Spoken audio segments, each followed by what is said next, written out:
commune de Landa, dans le quartier appelé La Botte, dans la salle d'hôtel Dilatation du plaisir. Prévu de commencer à 10h, la réunion a commencé à 12h43. Les modérateurs du jour étaient le directeur national des ressources humaines, M.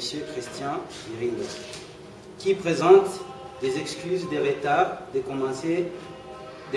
commencement de la réunion dû aux certains impératifs comme aller accueillir les agents qui venaient de Kigali pour participer et qui ont traîné en cours de route pour diverses raisons.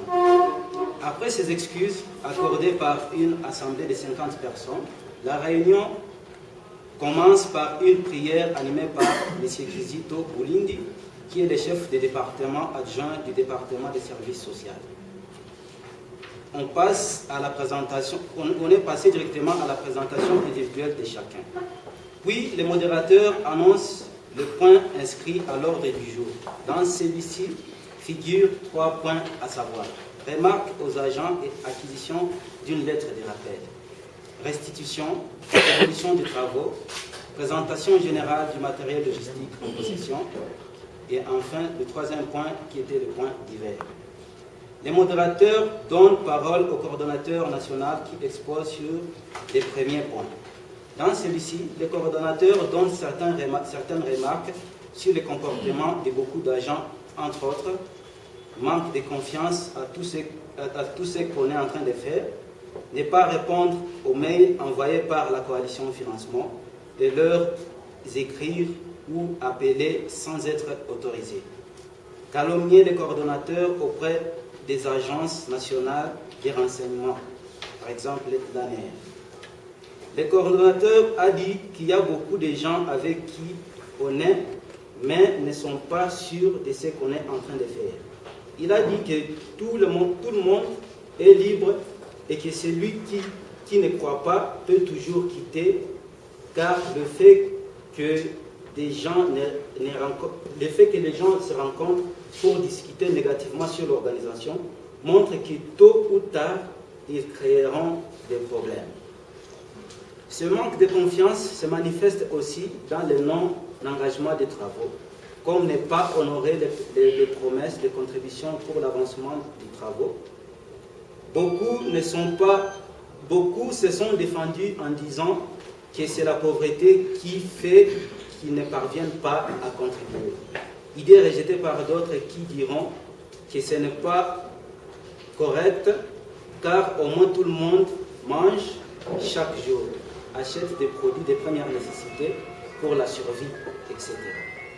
Pour remédier à cette situation, certains ont dit que si on avait un système de contribution hebdomadaire ou mensuelle, ça résoudrait certains problèmes, car deux fois, il est difficile de trouver une grande somme d'un coup à cause des coûts de vie actuels. Alors, à ce moment-là, quand il y a urgence, on peut savoir où toucher au lieu d'improviser les gens qui sont souvent stressés. L'effet suivant est celui de savoir pour quelles raisons beaucoup de gens n'ont pas répondu aux mails envoyés par la coalition financement. Le coordonnateur dit que selon les informations en notre possession, les gens ne répondent pas parce qu'ils croient que c'est fomenté par les directeurs des ressources humaines. Et comme il est toujours en convivence avec le coordonnateur, c'est qu'il les planifie ensemble. Il y a eu beaucoup d'interventions. Beaucoup ont affirmé que certains l'ont fait pour des raisons citées si haut, mais sans toutefois dire qu'il s'agit, mais aussi beaucoup ont dit qu'ils ont un problème d'accès à leur boîte mail dû aux complications de certains websites comme yahoo.fr. Et d'autres qui diront que leurs adresses auraient été piratées. Mais aussi, beaucoup diront aussi qu'ils n'ont pas reçu ces mails. Il y a eu beaucoup de discussions à cet effet, mais le directeur des ressources humaines a montré que cela ne serait pas une raison et a dit que cela était une négligence parce que tous ceux-là n'ont pas signalé qu'il y avait un problème. Il a dit que ceux qui n'ont pas répondu est à leurs risques et périls, car cela serait une première interview pour être confirmé travailleur. Après différentes interventions, beaucoup ont demandé pardon, mais le coordonnateur dira que toute décision à ce point reste au bailleur des fonds. Il a été dit aussi que beaucoup de gens écrivent ou appellent les bailleurs des fonds sans autorisation préalable du coordonnateur. Après débat, il a été remarqué que beaucoup les font pour vérifier si les bailleurs dont on leur dit existent réellement. Mais d'autres ont condamné les coordonnateurs, d'autres ont condamné la coordination en disant pourquoi elle a donné l'adresse mail et les numéros de téléphone des bailleurs aux agents.